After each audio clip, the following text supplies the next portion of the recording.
This is Red Ice Radio.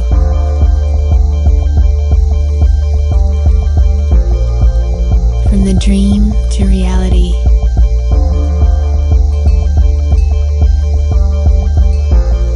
RedIceCreations.com. Welcome back to Red Ice Radio. It's good to have you with us again. My name is Henrik. Our website is RedIceCreations.com. And today we are going to talk about the Men in Black. Nick Redfern is a freelance journalist that have been writing and researching the topic of UFOs and the paranormal since the late 90s. Previously, Nick has written The NASA Conspiracies, Memories of a Monster Hunter, Strange Secrets, Real Government Files on the Unknown, On the Trail of the Saucer Spies, UFOs and Government Surveillance, and Contactees, to name a few of his books. The latest one that we are going to discuss today is called The Real Men in Black, Evidence, Famous Cases and True Stories of these mysterious men and their connection to the UFO phenomena. His website is nickredfern.com. TheRealMenInBlack.blogspot.com is his blog dedicated to the book. Welcome to Red Ice Radio, Nick Redfern. It is a delight to have you with us. I've been familiar with your work now for quite some time, and it's a pleasure to finally have you on the program. Welcome, Nick. Well, thanks, Henrik. Thanks for having me on the show. Absolutely, you bet. You're down in Texas, and I asked you before, how hot is it? It's still going over 100, right? Yeah, we live just outside Dallas, and I think it's about 103, 104 right now. So, and it's even at night, it's not getting down below about 90, 91. Wow. And any rain at all, or is it still very dry? Oh, no. Rain's about as rare as a UFO right now. Well, there you go. Is it rare with UFO sightings down in Texas? Well, actually, I think probably UFO sightings aren't as rare as rain right now. So, have you ever, Nick, been to the Marfa area? Look at the Marfa lights in Texas. You know, I actually haven't, but there's a lot of people don't realize there's a lot of areas around Texas that have sightings of these ghostly lights, like the Marfa lights, and I've investigated a number of them, but Marfa's quite a long way south of here, but it's on the list, put it that way. So. Yep, absolutely. Are you familiar with any bases a la S4 Area 51 style down there? Well, there's a lot of military bases. Fort Hood, for example, is a military base in Texas, which has had a number of ties to the UFO subject, where people have come forward talking about sort of like classified UFO research undertaken from the base. And back in the late 1970s, a UFO researcher named Leonard Stringfield published a lot of material about UFO activity involving the military at Fort Hood. So there's quite a bit of stuff, going on along those lines in Texas as well. Absolutely. I recall there was a very interesting, it wasn't really a sighting of sorts, but it was some kind of weird light phenomena in Fort Worth in Texas. I don't know if you recall that. It was from May earlier this year, Nick. I don't recall that one offhand, but there have been a lot of reports over the course of about the last year or so that I can think of, probably 20 or 30 reports that I've received of just weird things in the sky, that don't necessarily fit the image of like a classic UFO or flying saucer, but just weird aerial phenomena, strange flashes of lights, like explosion type noises in the sky, that actually sound like they are coming from the sky rather than the ground.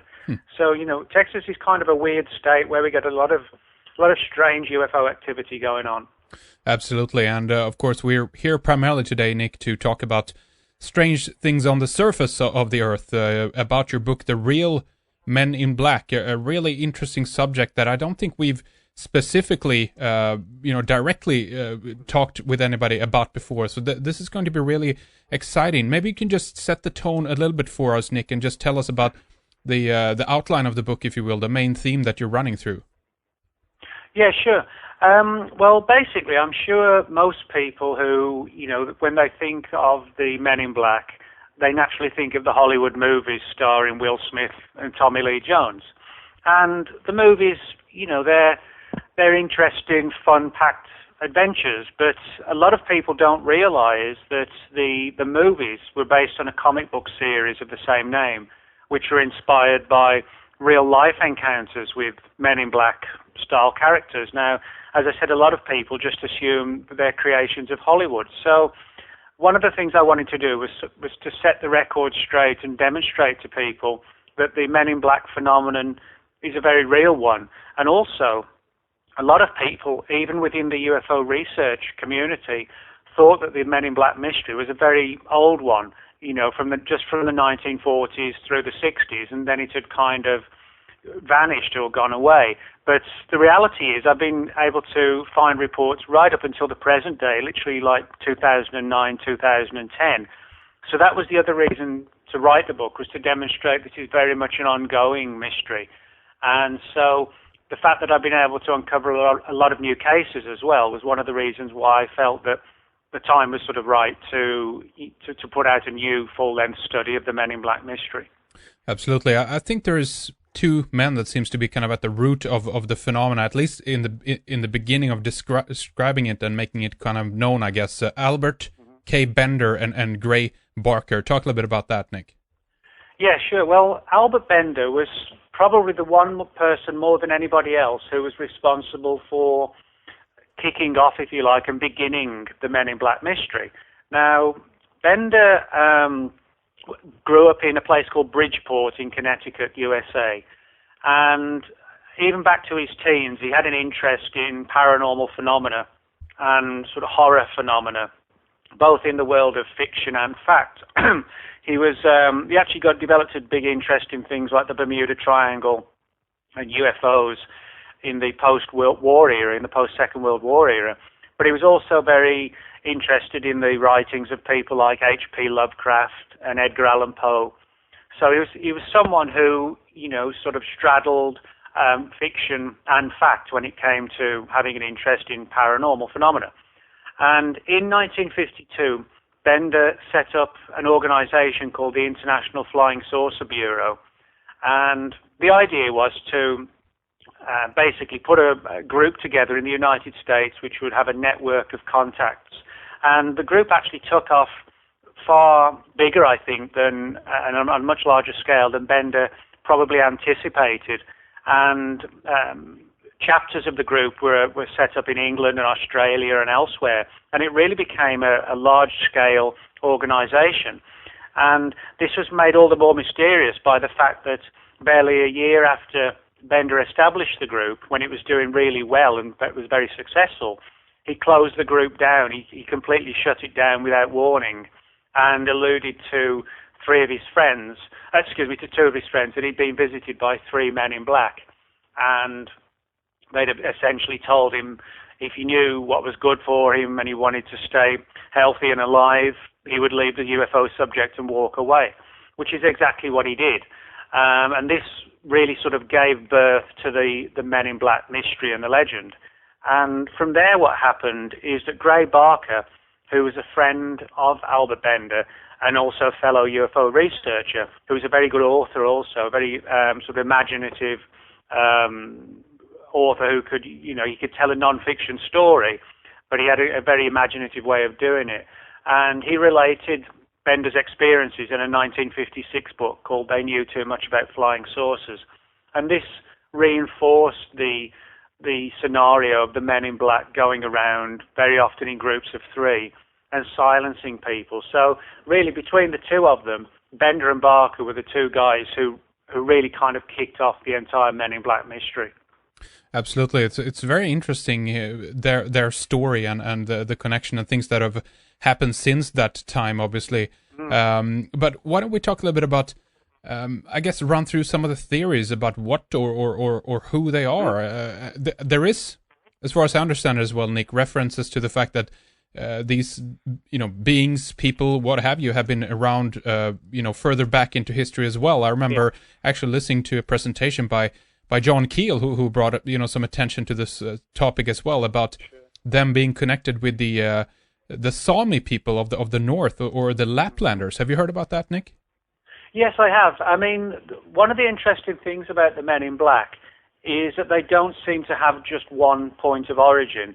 There seems to be several possibilities for who the Men in Black might actually be.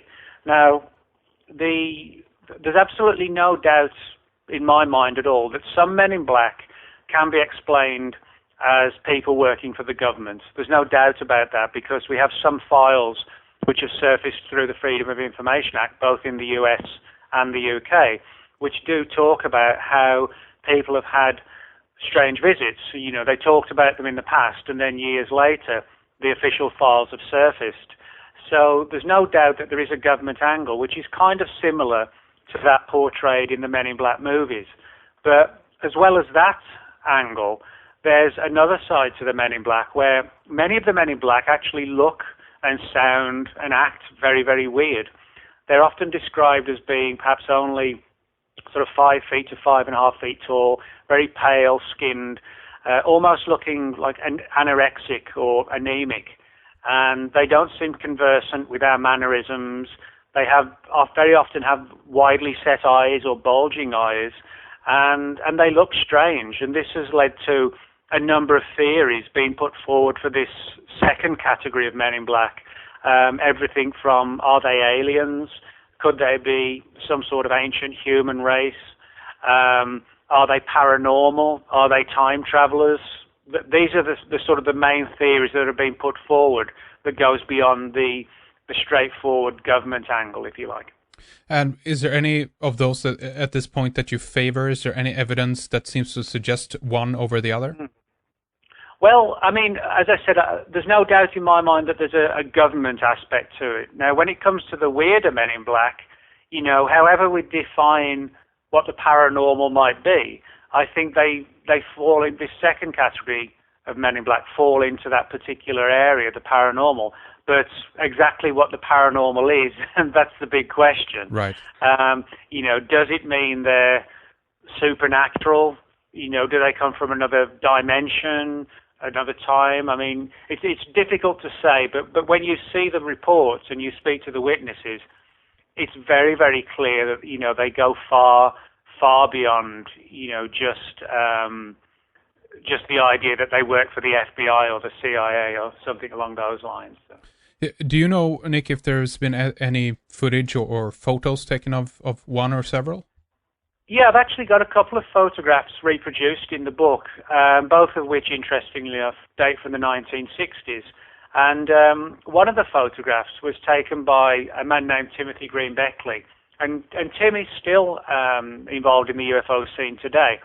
And what happened was, the story goes back to 1968, and there was a husband and wife team of UFO investigators living in Jersey City in the USA, named Jack and Mary Robinson. And Jack was heavily into UFOs, and Mary was more into paranormal and supernatural phenomena. And in 1968, they were investigating a number of significant UFO cases in Jersey City and the surrounding areas. And on one occasion, they went out for dinner one evening. When they got back home, it looked like somebody had been going through Jack's files, through his filing cabinets, as if somebody had broken into the house. And this coincided with when Jack would go to work in the morning. Mary started seeing this strange, sinister-looking man in black standing in the doorway of a building opposite the apartment in which they lived. And the guy kind of really unsettled and unnerved Mary, because she said he had this sort of long black trench coat, black sunglasses, black hat, and was just sort of staring enigmatically right up at the window of their apartment. And he was there every single morning for the best part of a week. And Mary told Jack about this, and you know, he became concerned as well. It was as if someone was spying on the apartment and spying on the Robinsons. And so what Mary did, she knew that Tim Beckley, the researcher I mentioned, she knew that Tim had investigated Men in Black cases. So she telephoned Tim, who in turn phoned another colleague named Jim Mosley, who's also still on the UFO scene today. And they quickly headed out the following morning to see if this man was still there. And sure enough, there he was, stood in the doorway.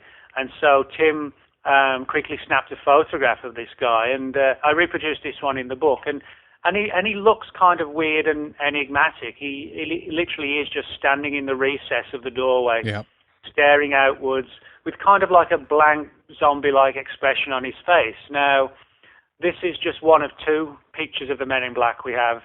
on record at least. I reproduced another in the book from 1969, where a man named Alan Greenfield photographed a man in black who he said kind of quite literally vanished into thin air when he rounded a corner when Alan tried to pursue him and chase him. So, we have a number of photographs which are interesting and kind of enigmatic, and also, they offer some sort of verification of the fact that when people have reported these things, we're able to demonstrate that they really did see them, because in several cases we do now have photographs. That's very interesting, and I want to obviously talk more about the behavior overall. There are some very, very strange accounts of these, and the question, of course, is if this should be attributed to what you call at this point either the real Dan or the other Men in Black, those who have the weird elements and aspect to them. But let's talk a little bit about their behavior, because obviously, Nick, that they show up in not always, but in many regards in or around a sighting or close to it in proximity of time-wise. Is it usually to try to warn people not to talk about what they've seen, right? That's the customary thing that I'm familiar with when it comes to Men in Black. Yes, that certainly is the case. Typically what happens is that someone will have what is usually, but not always, usually a fairly profound and significant UFO experience. And perhaps they're driving home late at night and they have missing time, or they have an abduction experience. So it's usually cases like that attract the attention of the Men in Black, where something important has happened. And very often the approach of the Men in Black is extremely similar in most of the cases we have on record. For example, they often turn up late at night and in groups of 3. And it's almost as if the Men in Black know that the incident has occurred, even if the witness hasn't reported it to anyone, and which is another odd aspect of the phenomenon. But as I said, they often turn up late at night, and they'll bang on the front door. And one of the strangest things is it's almost as if when the people open the door, it's as if their self-will and their common sense just melts away, as if the Men in Black have somehow exerted some type of like a hypnotic control over them, to where the witnesses just let these guys into the house and invite them to sit down, don't ask for any identification, and basically just tell them all about their experience. And of course, if somebody was to knock on your front door at 11 o'clock at night, standing there in a black suit, tie, sunglasses and hat, you probably wouldn't let them into the house. I wouldn't open it. No. Or at the very least, you would ask for some sort of identification. Right. But with the Men in Black, it's almost as if, as I said, as if they're placed under some sort of hypnotic control, to where they just don't ask these sorts of questions. And when the interrogation is over, very often the Men in Black will make a kind of a veiled threat that it would be a good idea not to talk about this. And then they just leave as mysteriously as they arrived, and then just vanish into the night, which again is sort of very, very strange and kind of ominous.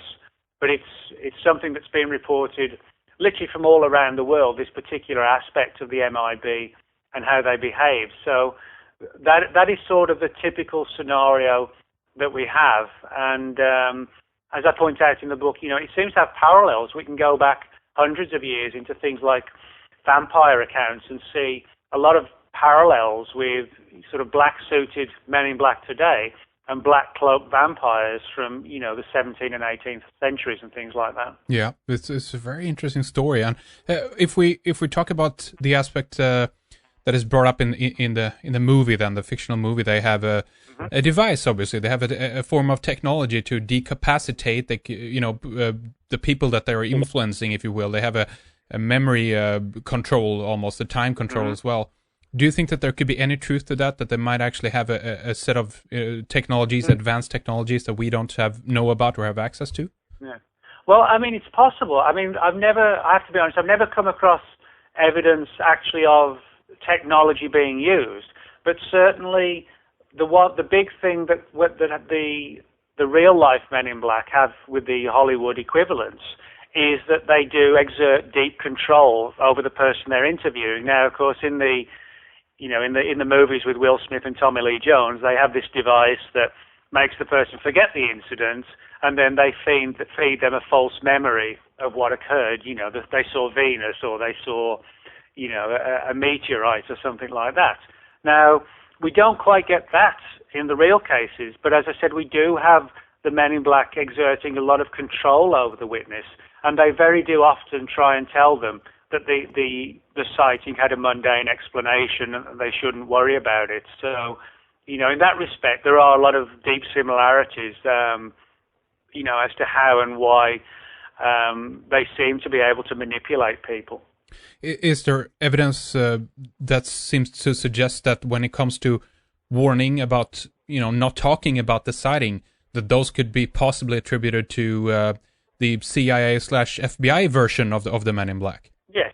Yeah, I think this is why, I think you're quite right, and I think this is why the subject is so complex and difficult to resolve, because we have different categories of men in black. And I think certainly some of these cases where a specific threat is made, and they seem far more human than some of the other ones, I'm pretty sure that these are government cases. Now, what's kind of ironic is that I think in some cases the military may actually mimic the weirder men in black as a means to cover their tracks.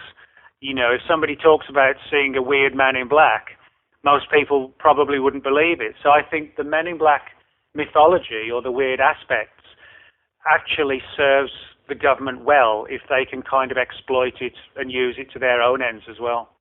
Absolutely. I want to read a passage here from an article very interesting about this, and that this has to do with Keel's work and a little bit about Jack Vallet's work as well. And it goes like this. Keel tells of a tall man with the pointed features and thyroid eyes, wearing an ill-fitting and out-of-fashion black suit, sat in a booth at New York City restaurant in the summer of 1967 and said that he wanted something to eat, but could not be more specific than food. The waitress brought a steak, which he stared at for a long while, then picked up his knife and fork and observed the other patrons. He did not know how to use the utensils. The waitress watched him fumble for a while and then showed him how to cut the steak and spear it with his fork. She asked him where he was from. He answered, "Another world." This article said, hardly the actions and words of someone whose mission is dissuading people from an interest in UFOs. Strange story. Yeah, we get a lot like that, though. I mean, one of the classic examples, that John mentioned in that article is that the men in black just don't seem very familiar with things that to us are just normal, everyday things, like how to eat food. Their clothes seem out of fashion. They seem clumsy. Even when they're interviewing witnesses, it's almost like they're not able to put the words together properly. In other cases, in some cases, they seem to lack energy, or their energy suddenly drops like a diabetic who needs sugar.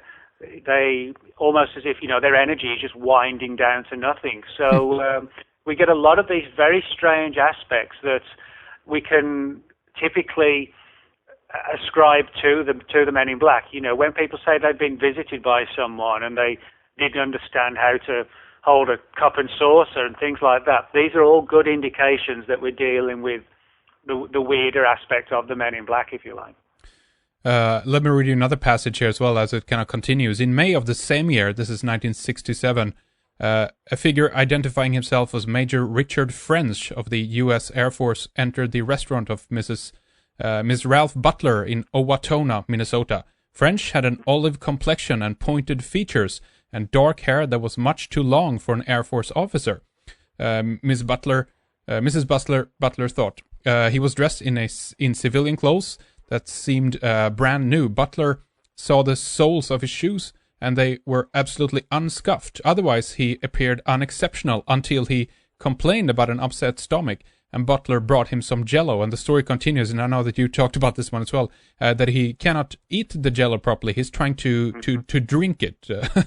Yeah, yeah. This is quite a famous case. The Jell-O drinking man in black. And again, one of the ironic things is that the men in black seem to want to silence people but their activities are so strange that they become memorable. It's almost like that they achieve the aim of silencing the person, but the fact that they acted so strange, the person never forgets it, and that's often why I think sometimes they speak out, because they realize that something strange has happened to them, and eventually they feel the need to tell people. So in that respect, the silencing doesn't always work on a long-term basis, at least. There's a theory, Nick, that this is done by someone else, if you will. The Men in Black are being used by someone, if you will, and this is to try to destabilize the witness, to discredit the witness. That if you have a sighting, pretty much, of a UFO, and then you have this very, very strange account of a person that even when you as a witness would describe the Men in Black, it's like you would be ridiculed almost for trying to retell a story of this incredible strange behavior. What about that theory? Is that a plausible theory?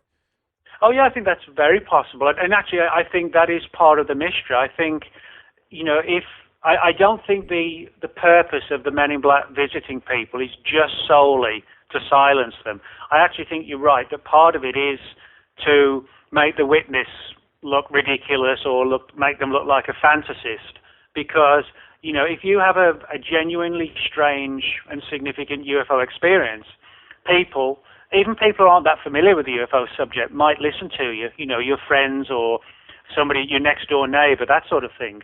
But if you start saying the Men in Black have been knocking on the front door, people might be inclined to think you're crazy or paranoid, etc., etc. Yeah. And I think sometimes the Men in Black visitations are actually done to, in the event that the person decides to speak out, saying that you've seen the Men in Black will actually lessen the credibility of the witness and the report, and I think that's part of the actual game plan. There seems to be something in terms of the behavior, unless they are human beings that are told to act in this way, and then maybe they've even have makeup on, for all we know, in terms of the olive complexion and all that. But I mean, it could be that we're talking about a kind of a very advanced but yet not really well programmed robot of sorts. There's been reports that they very much look the same. That would imply that there's some kind of clones almost. And on top of that, of course, Nick, you have the idea that they're some kind of genetic experiment or a hybrid of sorts. Yeah. Well, I mean, this is actually an interesting point, because, people talk about hybridization and, hybrids between aliens and humans. And the Men in Black do seem to sort of straddle the human side of things and the alien side. As I said, they don't look like the typical alien grey, that we know from ufology, but they don't look exactly like us. They seem to exist somewhere between the two. They have they look skinny, they have the pale skin, larger eyes, and smaller sized bodies, 5 foot to 5 feet tall, 5 feet 5, something along those lines. And in a number of cases, as bizarre as it sounds, you're quite right. They have been reported wearing what looks like makeup to try and darken their skin, and even badly fitting wigs suggesting they don't even have hair. So, if you imagine them with these widely set eyes that they hide behind sunglasses, with widely set eyes, bulging eyes, white skin, no hair whatsoever on the body or face, not even telltale stubble, from shaving, nothing like that at all. In other words, you could actually paint a picture where they do seem very alien-like. And you're also right when you say they're kind of robotic.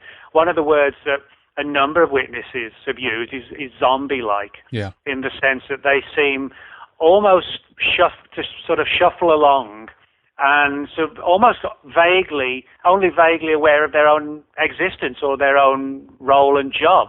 It's almost as if, rather than being totally self-aware, functioning beings, it's almost as if they're created, they're almost like a computer program, but that's sent into the real world to do a job, and then when it's completed its job, the program shut down until it's needed again. That they literally come across like that, as if they've been sort of manifested to perform a particular task. And even they don't seem to be fully self-aware, other than this is what they have to do, and then when it's over, they leave and they're gone. So everything about them really sort of screams, alien or robotic or zombie-like.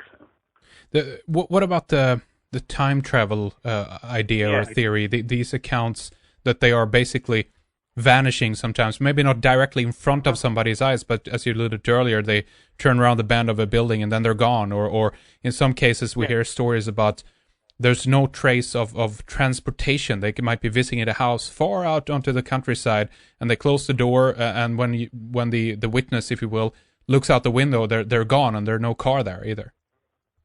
Yeah, that's right. I mean, this particular theory is sort of one of the most fascinating ones, and the time travel angle. And I interviewed a man named Joshua P. Warren quite extensively about this, because Josh has been looking into this particular theory for the Men in Black. The idea that they could be, rather than being aliens or something paranormal, they're actually time travelers from our distant future. Now, one of the reasons why this theory is so intriguing is that in most of the Men in Black cases on record, although they wear the black suits and the hats and the ties, they're always in a very old-fashioned style, sort of 1940s, 1950s style, that you would see in like an old 1950s Hollywood gangster movie, something like that.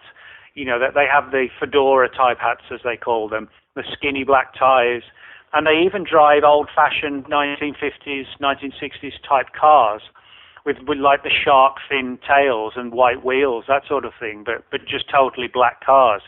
And so, in other words, everything about the Men in Black, from the cars they drive to their style of clothing, is all out of date and all out of time. And Josh wondered, if you're a time traveler from the future, maybe something's happened in the future. Granted, this is speculation, but maybe something's happened in the future where the people of that era don't have a full history of what happened in the 20th and 21st centuries, and so they're forced to kind of guess with the fashions that are in fashion, in the 50s, 60s, or the 70s, and sometimes they make mistakes.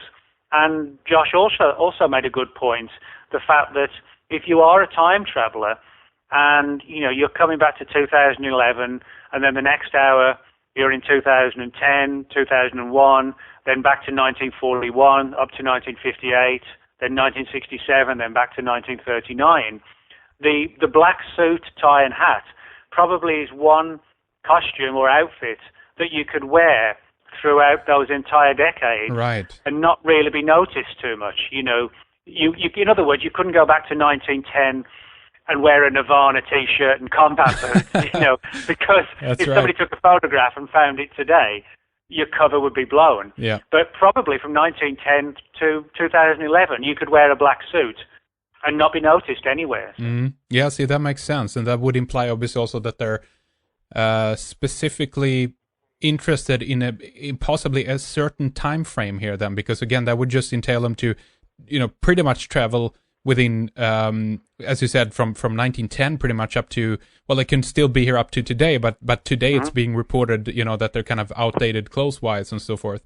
Yeah. Could it be, is it something around this time period that they would be interested in? Any theories, Nick? I mean, it could be, yeah. I mean, for example, we get Men in Black reports turn up not just in UFO activity. For example, the famous Mothman sightings at Point Pleasant, West Virginia, in the 1960s that John Keel wrote about in his book, The Mothman Prophecies. The Men in Black turned up there.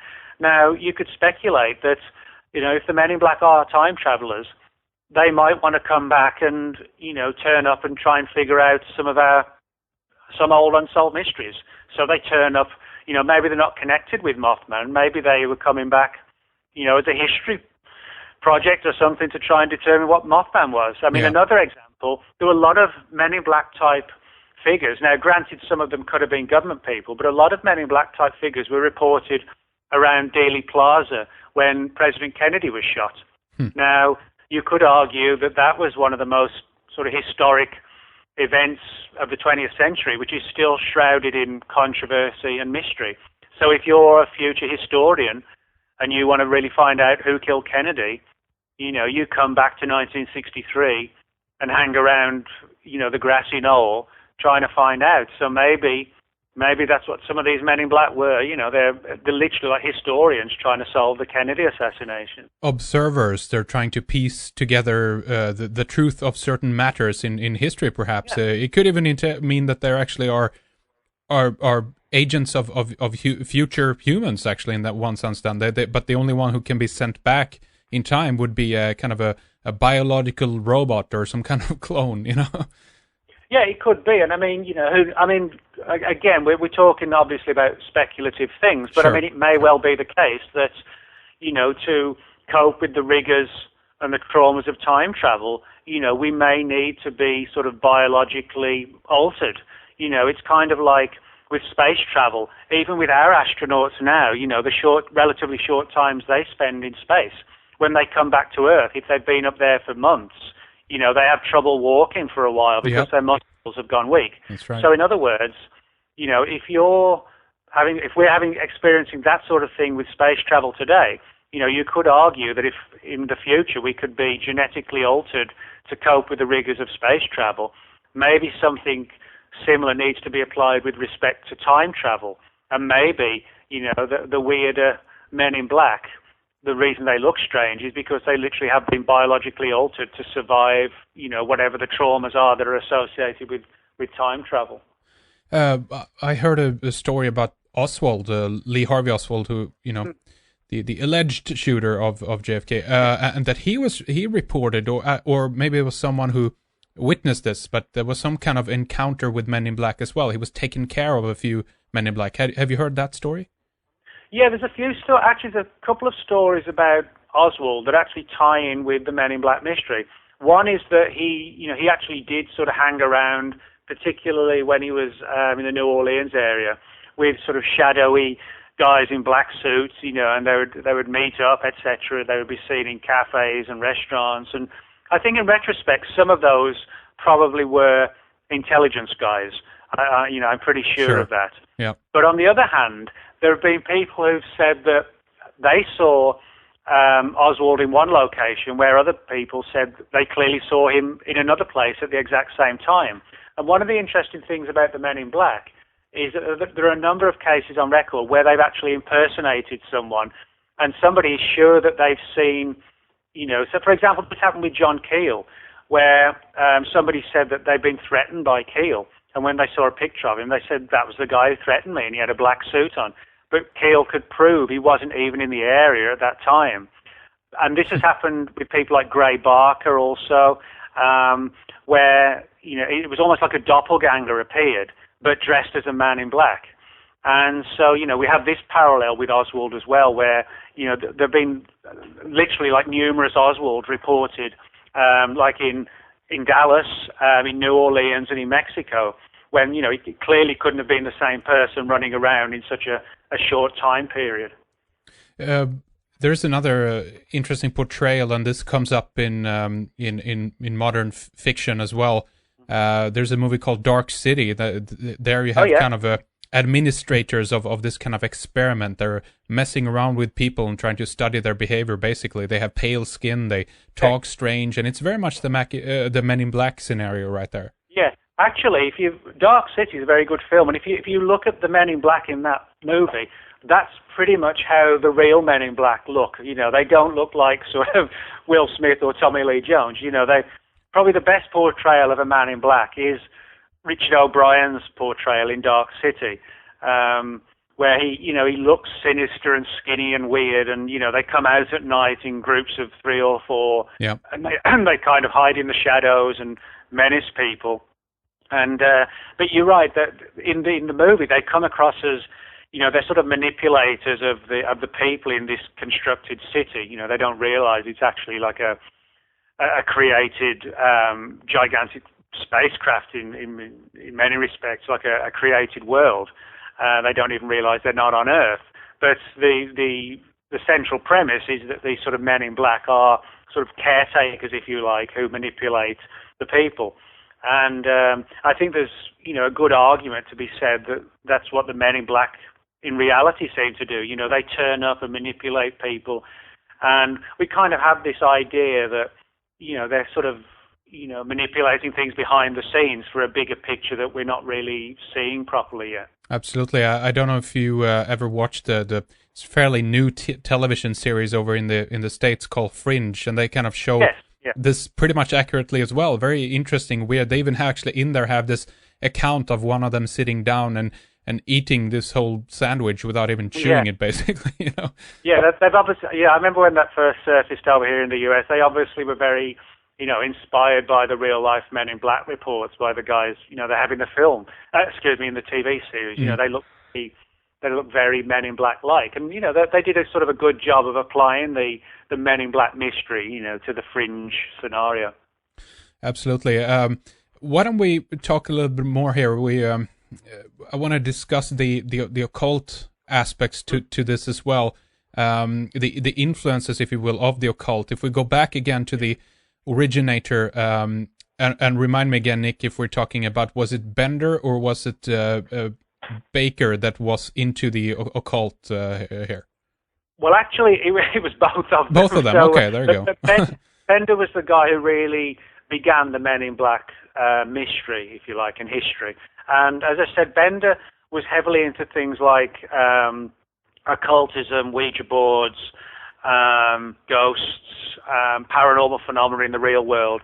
But he's also very a big fan of things like Edgar Allan Poe, Bram Stoker, H.P. Lovecraft particularly.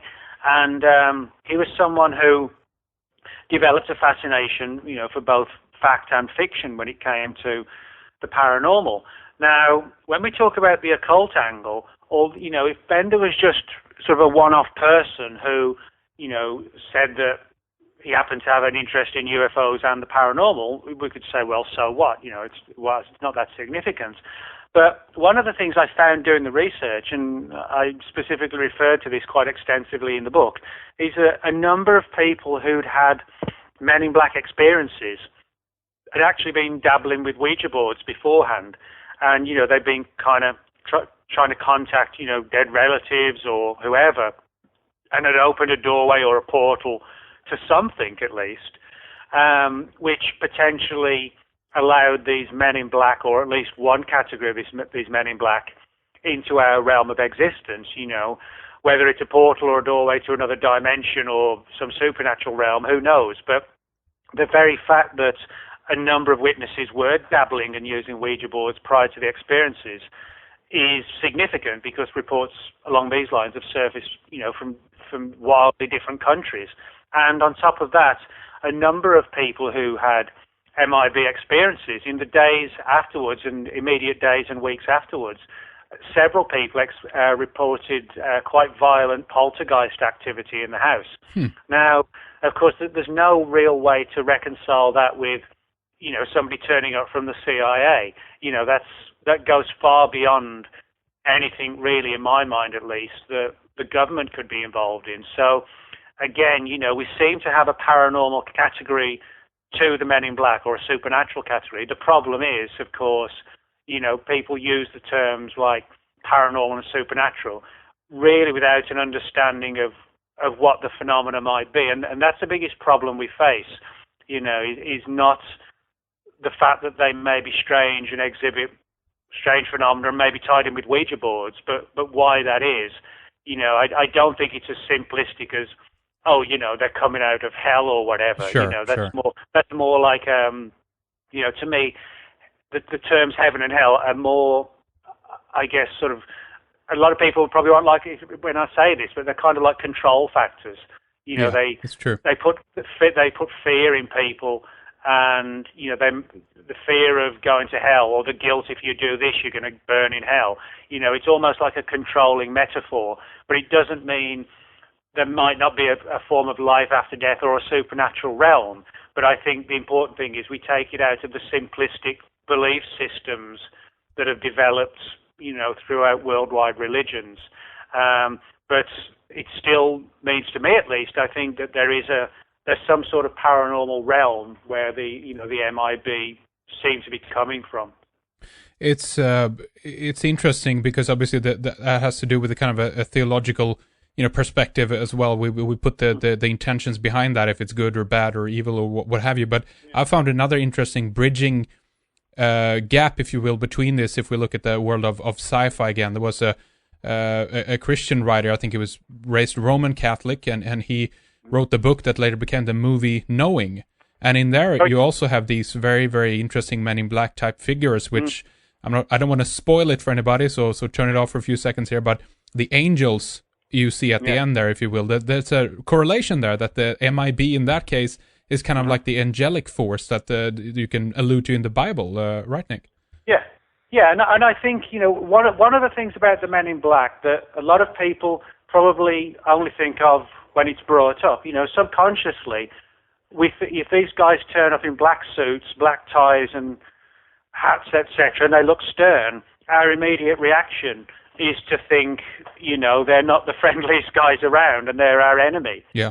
The ironic thing is, as some people have suggested, maybe the MIB are almost, as Joshua P. Warren said, Josh wondered if they're time travelers, that they could be kind of time cops, preserving timelines and preventing time paradoxes from occurring. In other words, they look menacing and they might terrorize people, but if it's for the greater good, they might actually be the good guys. But we just don't realize it or see it, because we sort of, that image of the, the stern white face and the sunglasses and the hat and the suit, it kind of portrays this sort of 1950s FBI look combined with, the mafia. So people feel intimidated. But, maybe that's just our subconscious perceptions that we assume the worst because they look the worst.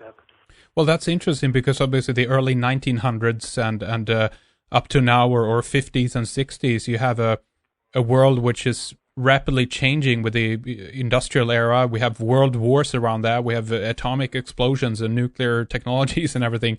It could be that they're trying to map things or keep it in order or maybe actually even correcting something for all we know.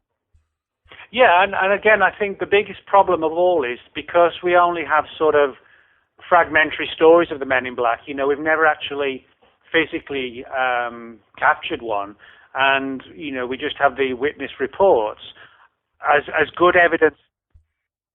Bigger problem is the fact that we're only seeing, I think, one part of the picture, and I think that part of the picture that we're seeing, is certainly a sinister one. But on the other hand, because it's such a fragmentary story, that we're forced to fill in the gaps, if you like, as to what we think's going on, and we may actually be filling the gaps in incorrectly.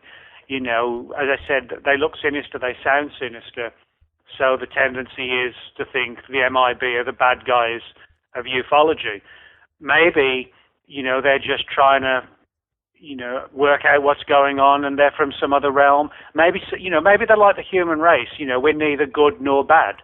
We all have different sides to our characters, and maybe, one particular type of MIB are involved in this particular issue, another branch of the MIB are involved in this. It could be kind of like branches of government or tiers of government, if you like. Interesting.